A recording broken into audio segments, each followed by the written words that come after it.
بإسلامي وإيماني أضاء الكون وزمن بإسلامي وإيماني أضاء الكون وزمن. Assalamu alaikum wa rahmatullah. Welcome to another episode of Stranger's Perspective.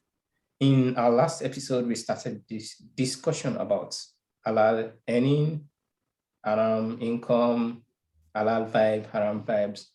So basically, we were just talking about income, earning, wealth, and vibe. So in this episode, we are going to continue on that discussion, and we are just going to go a little bit deeper, or let's say more deeper into the topic, and just share some more knowledge and experiences.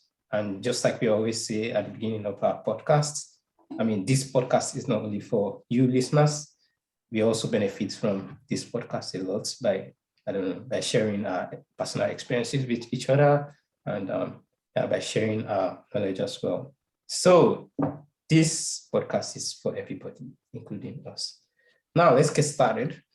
So the last time we discussed this, we stopped at a point where we were talking about reasons why people earn halal, reasons why people earn haram money.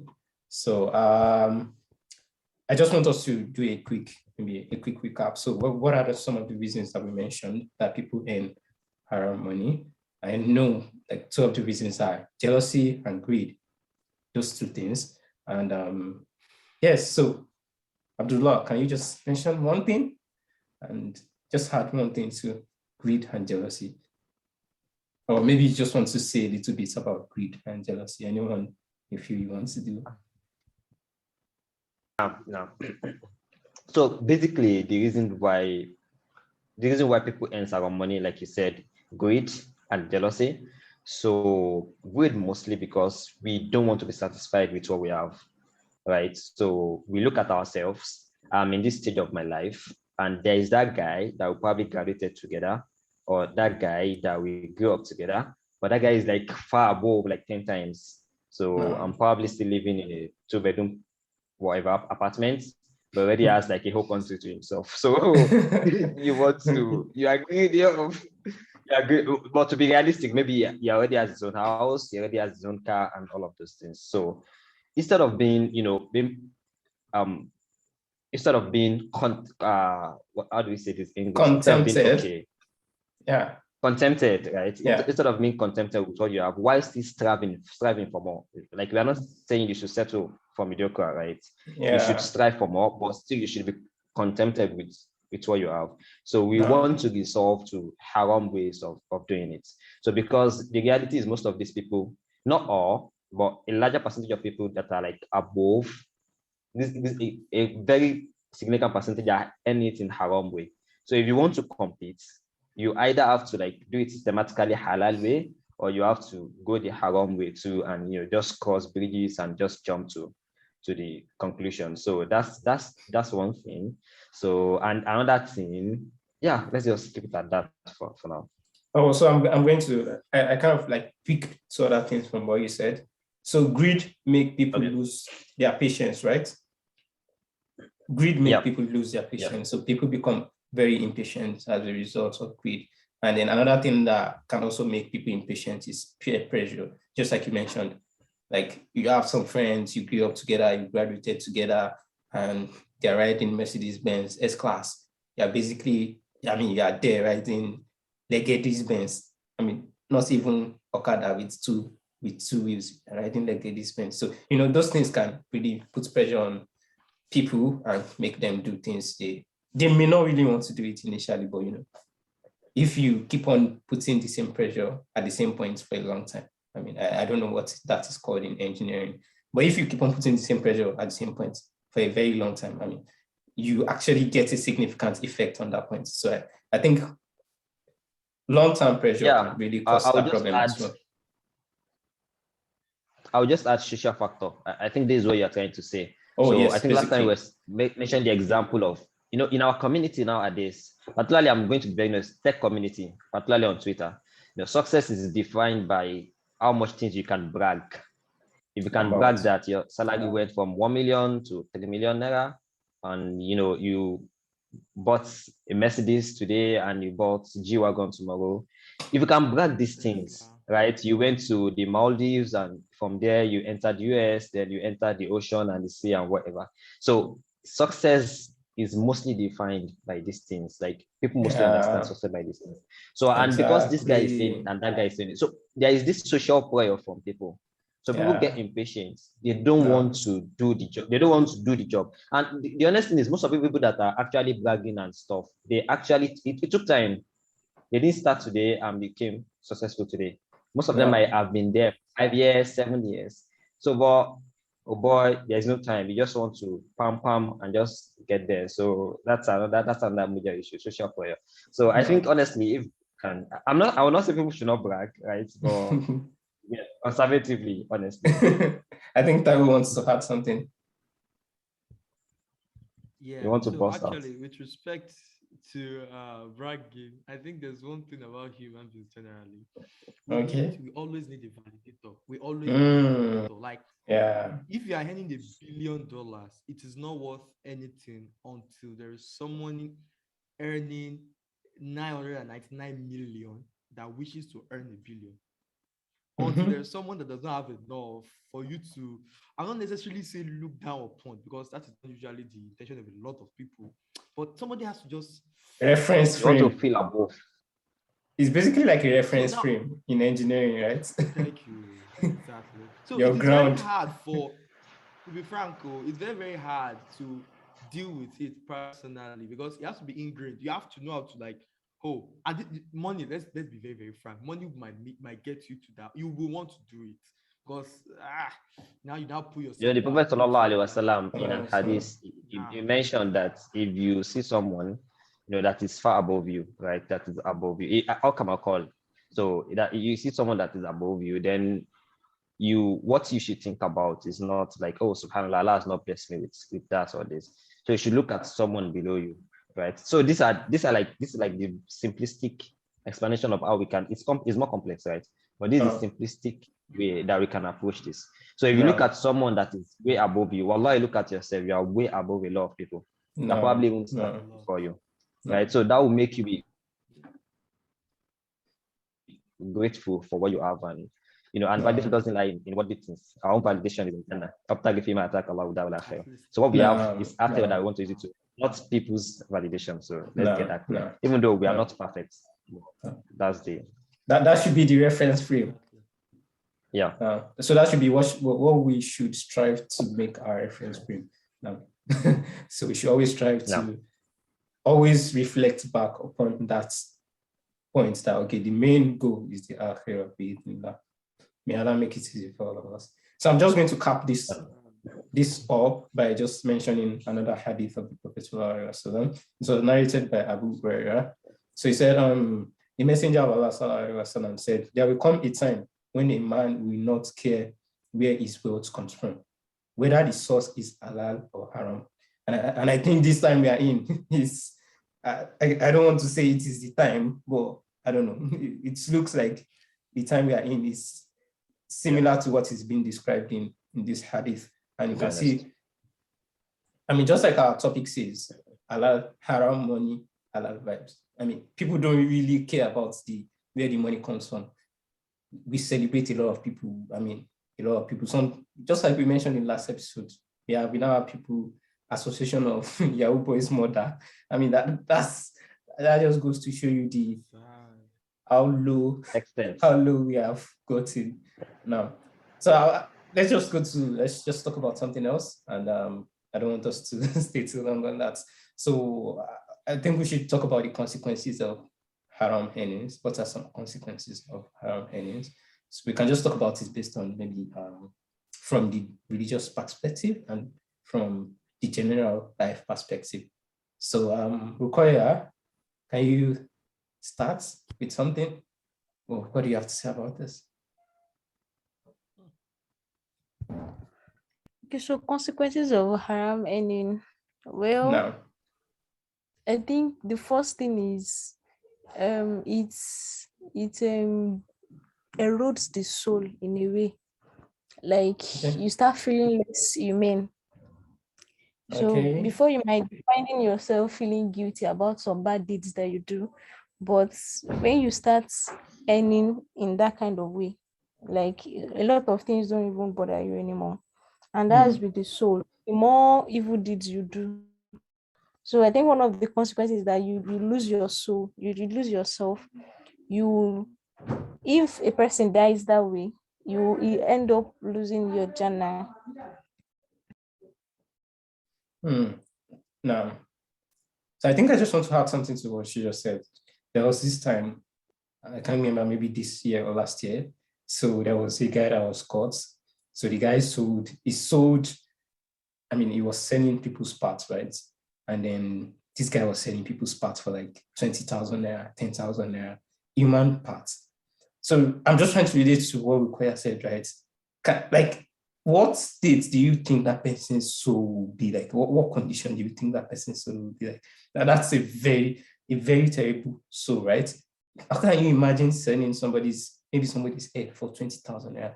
And then there was another guy that was caught along with that guy. So that one basically sacrificed his friend. He took his friend to that one so that one could kill his friend. Just imagine how terrible people have gotten. And guess how much he gave? Maybe 5,000, 10,000. So that was in the interview. The police people were interviewing them and they were asking them those questions. And you need to see the answers these guys were giving. They now asked them what they did with that money. That one was like, enjoy life, like 20,000 naira. Just imagine 5,000, 10,000. People's lives are no more. People's lives are no more valuable, such that we cannot have people selling people's parts for as low as 20,000 naira. That's extremely terrible, right? That's very terrible. Yeah. That's one of the reasons why I think I will give it to Rokoya and what she said about eroding the soul. When you do more bad things, your heart becomes blackened and you don't feel it. I think those people, they've gotten to a point, we don't know where they started from. I don't think that was a starting point. Like, it's obviously not the starting point. No. We're doing a lot of things before that time, and then this just was the time when Allah just exposed them.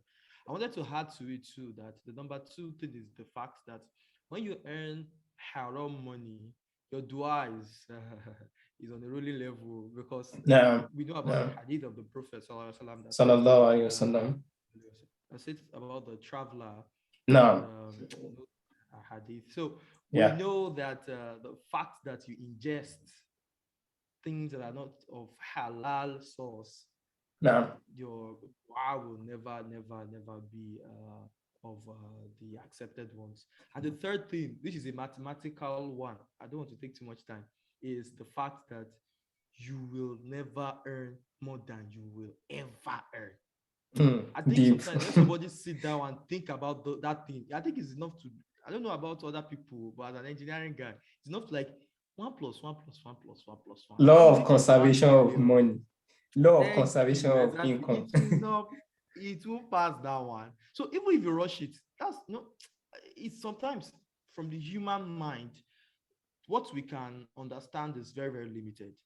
Very, very limited. Because we can like, okay, I'm working this one. Obviously, you don't know the amount that you're going to earn. There's this story of a man that he said he was tired of this life, and then he went to go and jump inside the well. And then they saw him and they threw rope. They carried him. I was like, oh, hey, milk. And they went to go and buy milk and they gave it to him. And after drinking milk, what did he do? He died. And then the scholar said that milk was part of the risk that Allah had written for him, and he will not leave. You know that. So when you know that all of this thing that you are using haram way to pull towards you, if you go through it via halal way, if Allah has written, and you really, really believe in Allah, if Allah has written that you will get it, you will get it. Taqwa Allah. Unfortunately, that somebody will just lose the thing that is only Allah that can give, which is Jannah, for other things that Allah has destined that you will get. Now, please, let's read that. Is it ever equal? Like, this thing, you will get it. Although, you understand me, I don't know, you sit down in your house and be looking, but at least with due halal means, you will get it. And then you just now with haram, and then you go and end up inside. May Allah help us. So that's just one thing to just hard. I think Abdullah Wallahi, this is a very important topic. I don't feel okay that we are laughing, to be honest, because this is one of the greatest fitna in our community today. No, honestly, like everything just lies on top of this. Like people don't care about where they earn their money. So, well, I just want to mention three things. One is just to like an expansion of what I was said, because it's an hadith of prophet. So I just want to mention the hadith in full and bring out other benefits. So the hadith says about the person that the prophet was telling them about a man that was he was coming from a very long distance. I think they were actually looking at him, or it was a narrated story. I'm not sure. So from description of the man, his hair, it has become God, this English just disappeared now. So unkempt, yeah, it has become so unkempt, right? His clothes is dusty. It's clear that this guy is coming from a very long journey. That there is an alpha, there is like, it's clear. So, and one of the things that we know is that the ways that we have dua accepted, one of those ways is when you're in journey and you make dua to Allah. So it tends to make your dua become easily accepted. So this guy, one thing that is sure is that if this guy makes dua to Allah, most likely to be accepted, right? But it calls on to Allah. You can see that this guy is thirsty, he's hungry. Everything is happening to him at the same time. But it calls on to Allah, Ya Allah, Ya Allah. But what did the Prophet say? He said, the food that he eats, where he gets it from, is haram. What he drinks is haram. Right? Now, it doesn't stop there. What he puts on is haram. Then he grew up, he was brought up by haram means. Right? He was brought up by haram means. So how will his dua be accepted? Now, I want to bring out two lessons there. One is that when you are earning from haram, wallahi, you are affecting not just yourself, but your descendants too, your generations too. It might affect them. It's not like it's going to affect them like 100%, but it might affect them. So the Prophet said the way he was brought up was inside haram too.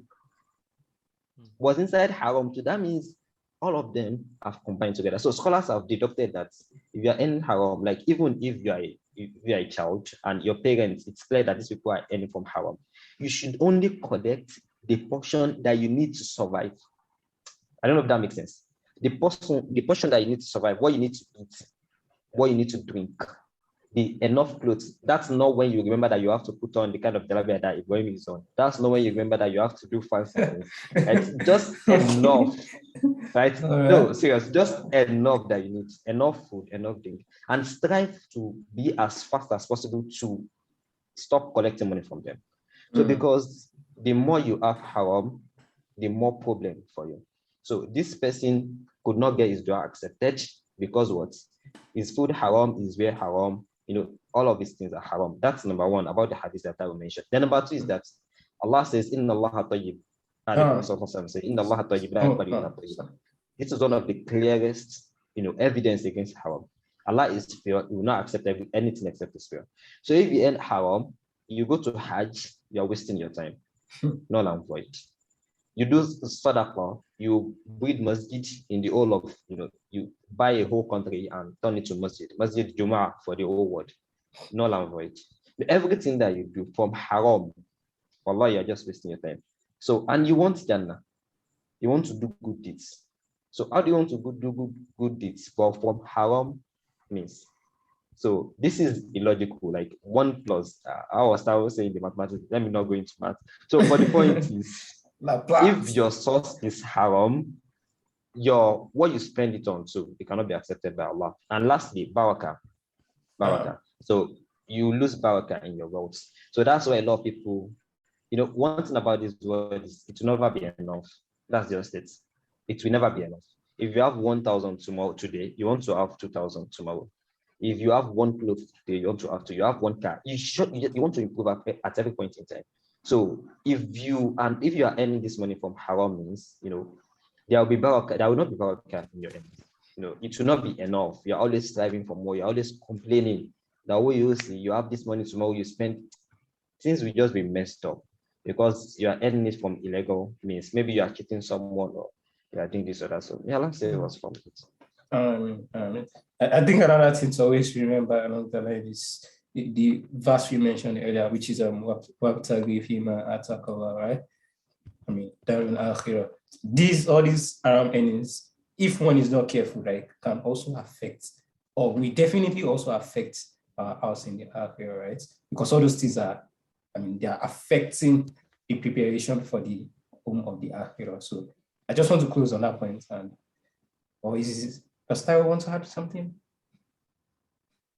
Well, I think it's more of the societal construct that we want to talk about. Yeah, just drop it. But shorten it. Yeah, if it's a consequence. Yeah, consequence. I think it's a societal consequence. Like, okay, let me come from the perspective of this quote unquote Yahoo boys. Like, okay.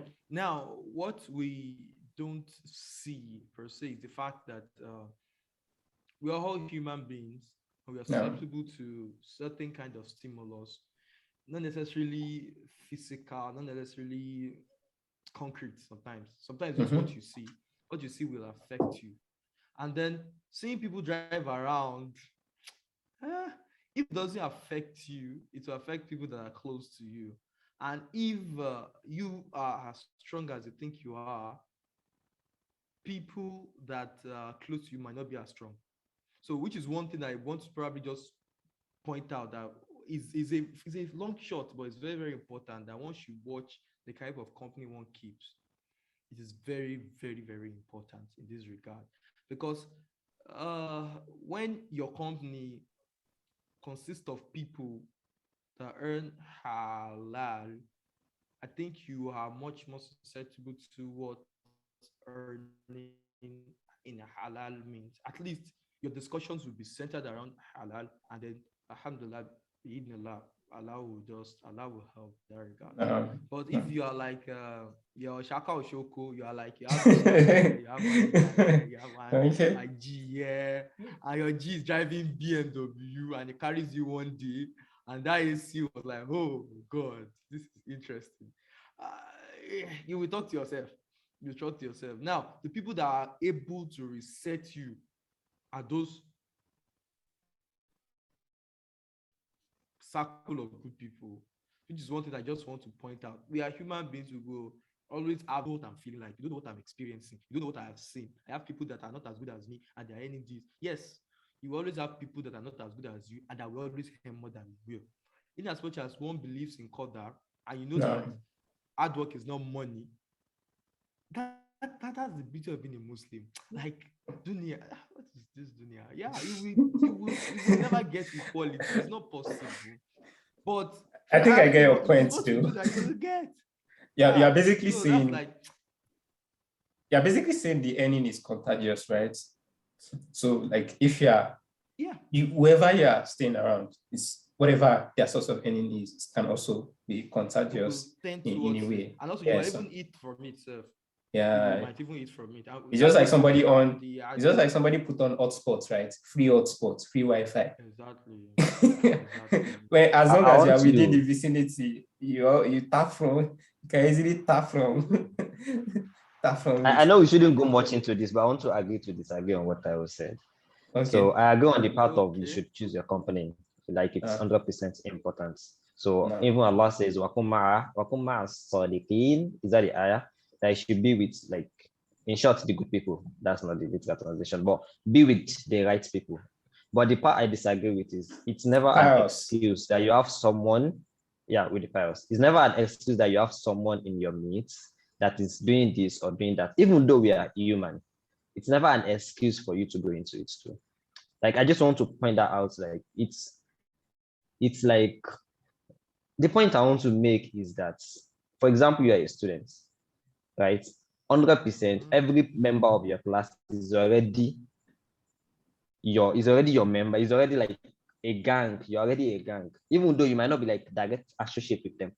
You might not be like 5 and 6 with those guys, with some guys, but the fact that you're in the same class already make you together. So because these guys are doing it or these guys are doing it, we are Muslims and Islam comes clear. We are not shy to say it. If Allah doesn't destine that you have a car in your life, you would never have it. No matter how much you try, like Taiwo mentioned. This is one thing that we made clear in the last episode. Allah has written the Qadar before we're born of what each person will earn. So it will never be an excuse for anyone that because you want to reach that level that your mates are or your peers are, that's why you have to. Let's make this thing clear, right? So even if you find yourself in that environment, of course, you should try to not find yourself in that environment. But even if you find it, you must still protect yourself. It will never be an excuse that you are trying to balance with this guy and that guy. No. No, just I think that was a necessary point to balance, to put Hassan's points in equilibrium. Interesting. So next, let's just talk about what are some ways. This one is basic. I just wanted to list out. If you don't want to list out, I mean, I don't want you to say more than two sentences. So, I mean, I want us to be as short as possible. So what are some ways that we think wealth should not be earned? Now, so we are talking to ourselves and to every other person that's listening. So based on our knowledge and experiences, what are some ways that we think wealth should not be earned relative to our day? Number one is by doing nothing. Number one is by doing nothing. Okay. You can't have the taqwa of you want to be in the masjid 247. You want to be praying to Allah and everything. So and somehow it will come down. So yeah, you said we should not talk too much. Doing nothing is never a way. Allah and His Messenger has instructed us to strive. You strive for what is good for you, then you now rely on Allah. So striving first before reliance. So yeah. You have to do something. I think that's the hadith, right? No. Tie your camel and rely on Allah. So basically what you're saying is tie your camel and rely on Allah. Don't just rely on Allah and be praying. So tie your camel as well. So that's basically what I said. I like that simplicity. So Taiwo, can you drop Hassan? I think Taiwo and Hassan there's a battle between Taiwo and Hassan. Hassan is good. Hassan is hard. Now, okay. I think in my own perspective, I would like to give a much more broad. It's a sentence, but you see one broad thing. Because okay. Wherever you find yourself, it might differ. Okay. I have nothing. Ask Okoya. I'm dry. Begging too. Begging too is one thing that comes to mind. Yeah, begging. Yeah. Begging is one thing that comes to mind. Begging. Yeah. That's quite common too. So yes. The reason why I mentioned it is this is like the practice of not a tribe, to be honest. So, but this is the practice of some group of people. Like they literally do it to survive. Sorry, not to survive. To how do I say that? If I say to survive, I'm like giving them excuse that is what they have to do. Yeah. You know what I'm trying to say? I'm not saying they need that to survive, but they have exactly to thrive. I think they've made it thrive. They've made it their means of sustenance. No. Right. They've made it a job. Go out in the morning, get money. These people they go to the extent of give more births, like give birth to more sons and daughters. You can have, the company can grow, right? The begging company can grow. So this should never be, embraced in an Islamic society because people tend to attach this. That's why we have to clarify. In any society, to Muslims. In any society. But Islam frowns against or frowns upon exactly. I think some people tend to attach this to Muslims. Yeah, right? Because to be honest, to be realistic, many people that we see in our community might be Muslims. Yes. But even begging goes beyond that too. There are systematic begging. There is online begging. There are all of those things. So if you've made it your means of thriving, so if you bros, I'm sorry. No, I mean, I beg might not be begging. Chill. It might be begging, might not be begging. Begging is a complex construct, but we all know, like begging, literally having the plan of I'll go and ask that person and that person whenever I need. Some people don't go and sit down on bridge. Some people even would need a neighborhood. He already knows who he will go for when he needs salt, and who he will go to when he needs Maggi, and who he will go to when he needs to pay student school fees without putting efforts. Like begging can come when it's needed.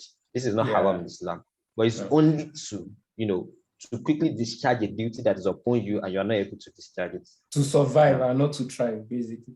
Exactly. So let me just add an example to that. So recently, I think, I'm not sure if that was this year or last year, there was this audio there was this woman they caught in Ibadan, right? So she has a begging kaba. She employs people to beg. And this woman, I can't remember the number of houses. I can't remember the number of houses she had built, right? That was not the only person. There was another person too.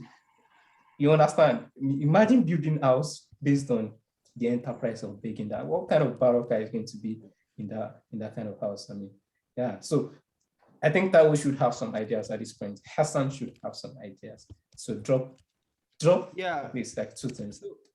Don't be too lengthy. Okay, so I would say we have not addressed the elephant in the Nigerian room. So okay, that is Yahoo. Because everybody, I had that now. They have, like you said, association of Yahoo mothers. That's very strange. You even have people that are going to Malaysia to go and learn Yahoo.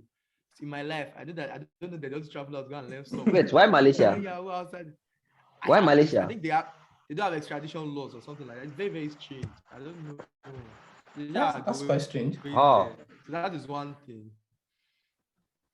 Number two is a very controversial one. And I think, let me just settle for the non-controversial one. Gambling. Okay. Don't gamble. However, that is clear in Quran. In case someone wants to very clear. debate that's clear in Quran. 2.5. Wants to do 1.5. Don't carry all of those things. Because you have passion for. If you have passion for, you know the funny thing? It's very, very unfortunate that the things that thrive most in business in this our community right now are those things that are of the haram nature. I was talking to one of my friends this morning, and we were talking about the fact that I think it points to one of the discussions that we will steer.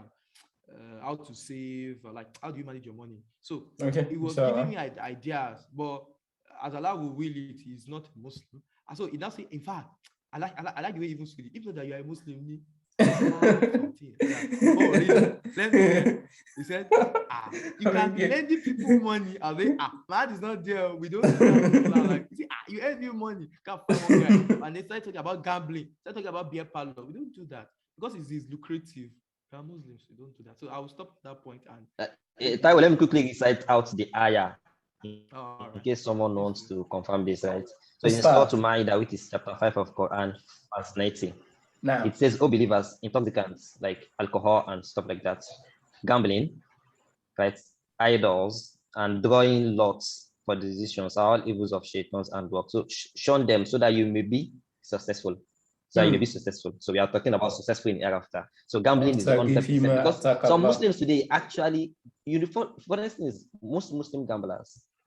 I mean, this is addressing everybody, but I'm just specifically saying some Muslim gamblers, they have their salaf, they have the alphas that tell them that this is not bad. I'm being honest. No. They have the alphas that give them the fatwa, right? That you can gamble, then they will try and manipulate and cut corners and just so they can go and do this. So this thing is clear in Quran. Gambling 1 + 1 = 11. Successful. 1 + 1 = 11. 2 + 2 = 22. So that's the mathematics. I think interest. Riba. Oh yeah. No, another one is riba. No, another one is riba. So then I think cheating people as well, or maybe any form of oppression. Deception. Deceiving oppression. people. Oh, okay, oppression. Yeah. Oppression. Even deception too, like cheating people. So like it's part of it as well. And I noticed that that's a lot of that we have it going on here. For instance, you are a boss and you have some laborers that work for you or something, and maybe you are the person, maybe like the line manager or something. So whatever you get from the guy at the top, instead of you to do what is right, like by the laborers, you tend to take the larger share and you just give them some stipends and all that, just because that's their position or something. So that's even very, very rampant. Like even in political appointments and all that too. So a lot of all these people in political positions, or even some civil servants too. So some of them that are in places that are a little bit higher than others, they tend to like extort a lot of government money and just spend it anyhow instead of like letting it come down to the masses. So and now even I and my brother was having a discussion yesterday. And we were like, there are only two types of people that really, really have money in this Nigeria. Number one are politicians. And then number two, maybe people in tech or something. Our allergy. So it's not mentioned allergy. Allergy and politicians. So maybe which allergy is that what they get? Are there some types of allergy? No. I want to add one. That was then I think rituals has been mentioned, and I know we all know about the case that happened in Osun State very recently. Oh, I don't know if you know about. Okay, so I'm not sure I want to mention it because the person involved is even a very, very special person. Oh no. Oh wait, it's about what? Yeah, it's about what? What's the point? What's the point? It's about ritual, like rituals. Kind one of the ways to end. Yeah, this person you don't have to even mention bears a someone like Muslim name. No. I think we should just ignore that. Well, ritualism as a means of earning money is haram. No, right? No, it's haram. I have a list here. Now, I want to mention one thing that is encompassing. Okay. Right? Because I'm very sure we might not be able to cover up most of these things. No, we are done actually. I was going to stop you. Yeah, just mention it and then right. Stop. So are we done, really? So no, mention it. Like, there are still few people. So deception, Gokoya already mentioned deception. So deception is inside deception that you have Yahoo. It's inside deception that you have like a lot of things is inside that. So I just want to mention two, because we might say these things and some people will say, as Muslims, we don't say things just by saying it. We don't use subjective moralism, right? You cannot come and say this is right, and me will come and say that is wrong, or we can't do that. We have objective morality, which is from Allah, who has the ultimate knowledge, and the Prophet that he has sent. I just want to mention like two hadiths or so to like touch the deception parts, so that everybody can know that anything that falls within that category, you know what to do to yourself. So number one is what Allah mentions in Surah Al-Mutaffifin. وَيْلٌ لِلْمُطَفِّفِينَ الَّذِينَ إِذَا اكْتَالُوا عَلَى النَّاسِ يَسْتَوْفُونَ وَإِذَا كَالُوهُمْ أَوْ وَزَنُوهُمْ يُخْسِرُونَ. Allah has caused this kind of people. So these are the kind of people that when they want to purchase something, they make sure they get it in full. Right? They will tell you, Busi, that's it. Now, this is just an example. You can extrapolate that to a lot of things. So when they want to they make sure they get it in full quantity.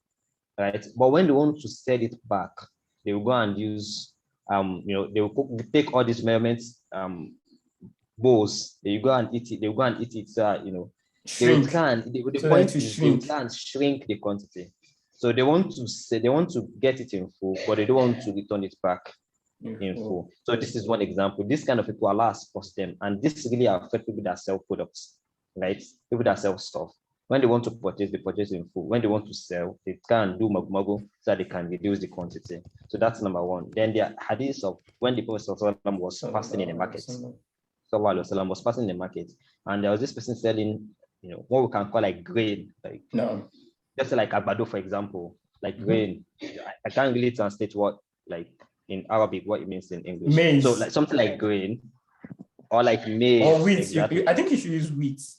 Or wheat, all those categories of stuff. So Prophet ﷺ was passing by and he looked at the guy, then he dipped his hand into what he was selling. Then he found that under what is on top that seems like, it's dry, it looks cool. At the bottom is wet. It's wet, OTGM and everything, which is not meant to be, is meant to be dry also. So it's like, subhanAllah, what's this? What's this? Then the man said, I think a rain fell a day before and it has made that part wet. So he put it on under so that when you want to buy it, you think it's all dry and you'll be deceived. And the Prophet said, he said, why don't you put it on top? Why don't you bring that and put it on top? So that the person that wants to buy this will know that this has an issue. You get my point? This has an issue. The person that wants to buy it, we know that this has an issue before you buy it. Then the Prophet mentioned something that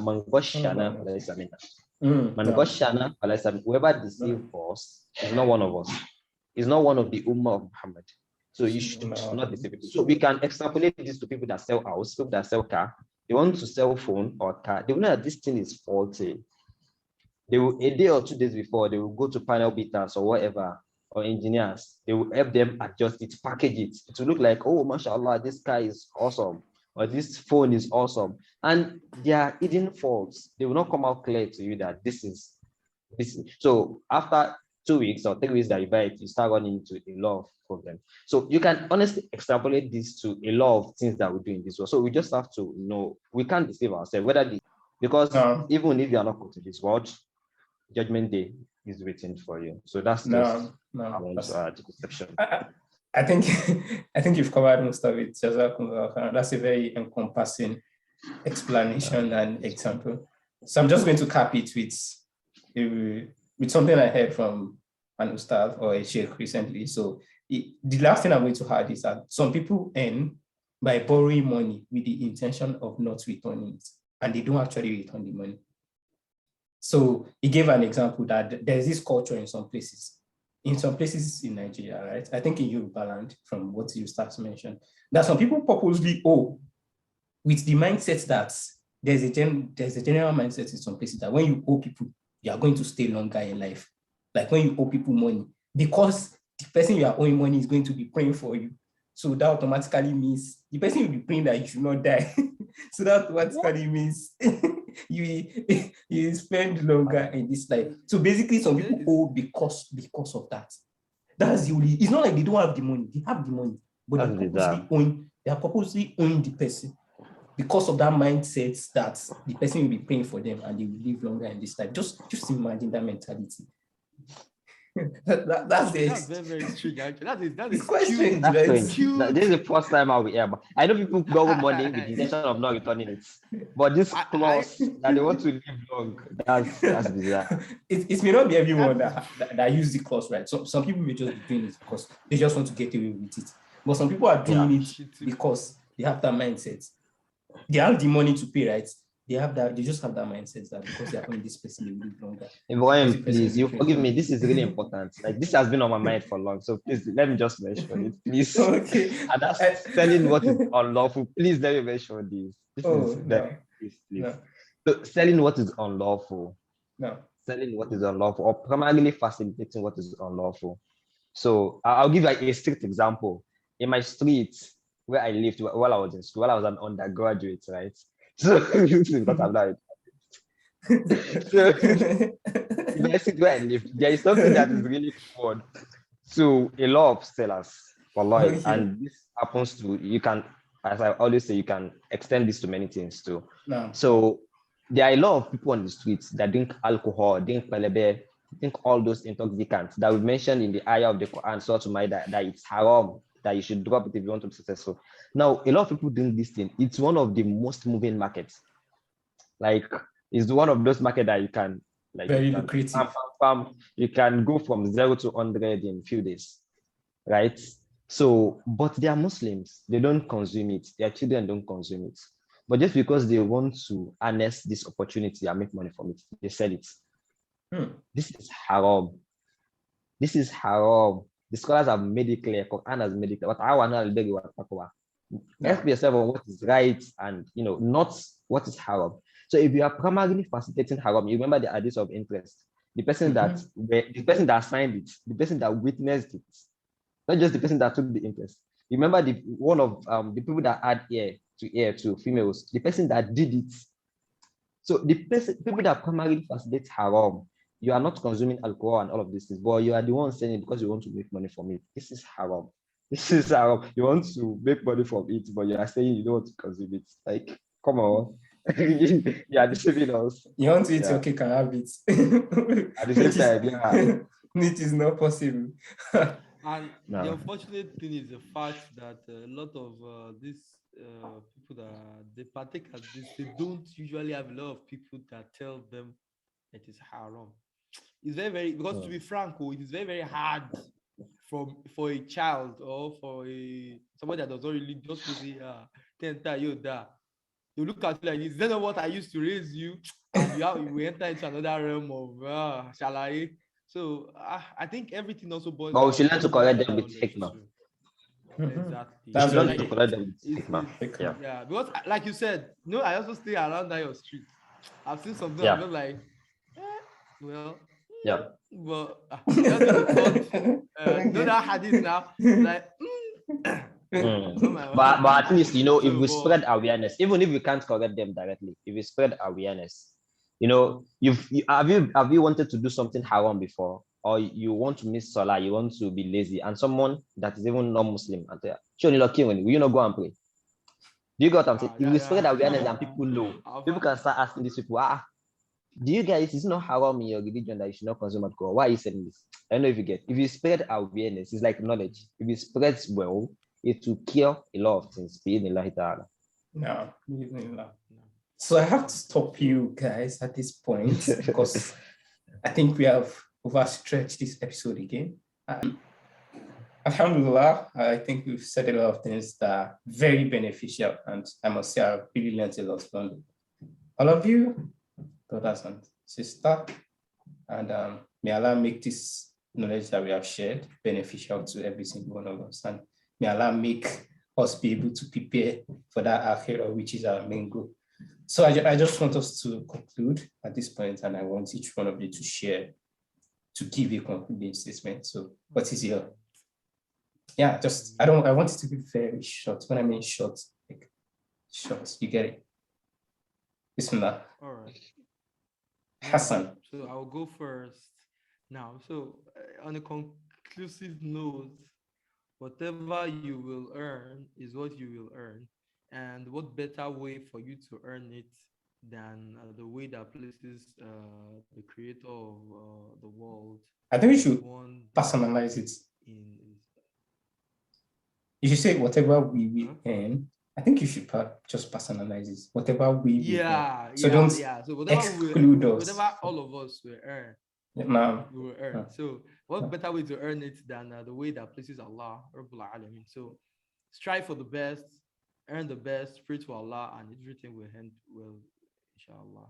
MashaAllah. Abdullah, Bismillah. So I just want us to have at the back of our mind the hadith that one of us mentioned, that Inna Allaha tayyibun la yaqbalu illa tayyiba. To me, honestly, that's like what can summarize the whole thing, that Allah is pure. He will not accept anything except that it's pure. So Muslims shouldn't settle for less. We shouldn't be like the minorities in terms of doing well and awesome and everything in the community. We should always strive. We should have high aspiration as a Muslim. We should have very high aspiration than anybody could ever have. But we should do it the right way, the halal way. So now, Rukoya, the floor is open. Sorry, the roof is open for you. To you. Right, so I was actually going to end with some verses of Surah An-Najm that sometimes I do reflect on. And that's the verse that was talking about the fact that man would only have what he strives for. So if he strives for what is good, then he would have his good. And if he strives for what is evil, he will definitely have his recompense. And even after those parts, Allah mentioned the fact that we are going to return to him. So all of this can be found within Surah Najm 39 to 44. And even after that, he also mentioned that, and he's the one that causes us to laugh and also to cry. So some of these verses, when we look at the semantics with which they were written and how they follow each other, and even the tafsir, we tend to realize that Allah is kind of even teaching us by himself the way we should think about his verses. So he began by saying that man would only have what he strives for. And then he also knows that his efforts are being seen, his deeds are being seen. And also the fact that you would always be recompensed in full for whatever you do. And your return is definitely to Allah subhanahu wa ta'ala. So, and it would make you laugh or cry. So if you're the one that do good, you try to live according to the will of Allah, you try to earn according to his will and all that, then it would definitely make you laugh, it would make you happy. But if you do the otherwise, then he is the one that has your reward and your punishment as well, which will definitely make you weep. So we should just look towards which of Allah's sides we want to see. So I think I'll just like to conclude with that. May Allah accept our deeds and always be our guide. Jazakumullah khairan for that. That's succinct and on point. Now, so I think we have come to the end of this episode. I don't think I have anything to conclude on, but the conclusions have been done. So alhamdulillah, we have come to the end of this episode. Haram, money, halal vibes. I hope we have learned one or two things, and just like we've been saying earlier, may Allah make it beneficial to every single one of us. And just a final note, and anything that we have said that is wrong is from us and not from Allah and His Messenger. Allah forgive us our shortcomings, and may He ease our faith. سبحانك اللهم وبحمدك أشهد أن لا إله إلا أنت أستغفرك وأتوب إليك. بإسلامي وإيماني أضاء الكون وزمن. بإسلامي وإيماني أضاء الكون وزمن.